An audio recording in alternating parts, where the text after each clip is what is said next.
बिस्मिल्लाहिर्रहमानिर्रहीम। नाज़रीन, जो हमारी आज की वीडियो है वो वसीयत, प्रोबेट और कोडिसिल के बारे में है, इनके दरमियान फ़र्क के बारे में है। कोई भी मुसलमान जो मर्द है या औरत है वो अपनी ज़िंदगी में अपनी प्रॉपर्टी के लिहाज से वो वसीयत कर सकता है और अपनी प्रॉपर्टी को वो अपनी वसीयत के मुताबिक डिस्पोज़ ऑफ कर सकता है। इसके लिए शर्त यही है कि वो बंदा वो साउंड माइंड का हो, वो जो बालिग हो, माइनर ना हो, बालिग हो और जो कॉम्पिटेंट वो कॉन्ट्रैक्ट करने का कॉम्पिटेंट हो, तो वो अपनी प्रॉपर्टी के बारे में वो वसीयत कर सकता है। लेकिन वो अपनी प्रॉपर्टी का उसके जो इंतकाल के बाद है, जो उसके जो फ्यूनरल एक्सपेंसेस हैं वो पे करने के बाद, और उसके ज़िम्मे अगर कोई डेट है, कोई लोन है, वो अदा करने के बाद जो बाकी उसकी प्रॉपर्टी है वो उसका 1/3 से ज़्यादा वो वसीयत के ज़रिए वो डिस्पोज ऑफ नहीं कर सकता। 1/3 तक वो कर सकता है, बाकी वो उसके जो लीगल हेयर्स में वो उनको जानी है। इसी तरह जो प्रोबेट है, प्रोबेट नाज़रीन असल में ये एक जुडिशल प्रोसेस है, ये अदालती तस्दीकी अमल है जिसमें अदालत सुपरवाइज़ करती है और उसकी जो वसीयत है वही जो वसीयत है जो किसी आदमी ने जो की होती है, उस वसीयत को जब अदालत अपने प्रोसेस से में गुजारती है, उसको उसकी ऑथेंटिकेशन को वो तय करती है, तो वो अदालती प्रोसेस से गुज़रने के बाद जो प्रोबेट कोर्ट्स हैं उनसे गुज़रने के बाद वो जो उसकी तस्दीकी अमल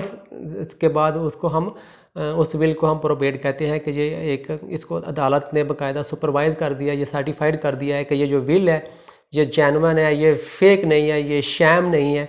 ये जो विल है इसको अदालत की सुपरविजन हासिल हो जाती है। आम तौर पर किसी आदमी के मरने के बाद ये प्रोबेट जो डिमांड करते हैं वो जो फाइनेंशियल इंस्टीट्यूशन है या जो ऐसी ऑर्गेनाइजेशन हैं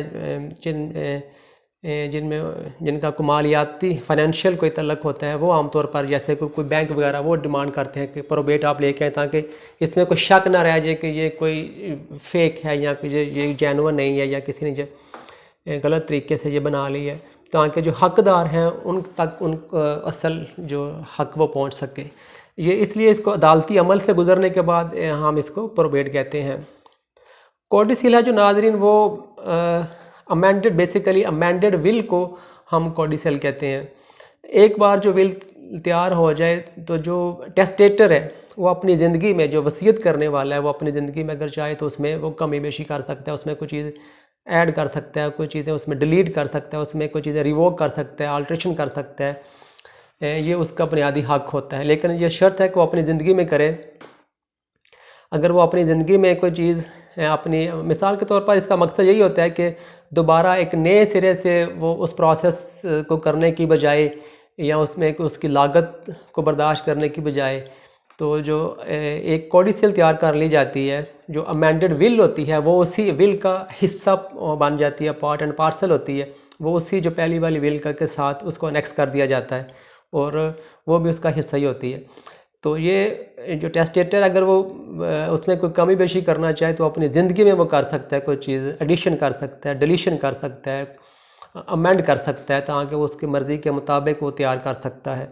अगर वो समझता है कि कोई ऐसी बात लिखी जा चुकी है जो नहीं लिखनी चाहिए थी या जो नहीं लिख सका वो लिखनी चाहिए थी, या जो लिखी हुई बात है उसमें कोई तरमीम करनी है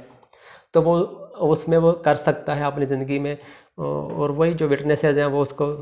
विटनेस भी करेंगे, उसको उसके तस्दीक भी करेंगे। तो ये बेसिकली अमेंडेड विल होती है जिसको हम कोडिसिल कहते हैं। उम्मीद है नाज़रीन को ये आपको इन तीनों के दरमियान जो फ़र्क है वाज़िया हो चुका है। आप वीडियो देखने का बहुत शुक्रिया। आप आखिर में आपसे रिक्वेस्ट है कि मेरे चैनल को सब्सक्राइब करें। अल्लाह हाफिज़।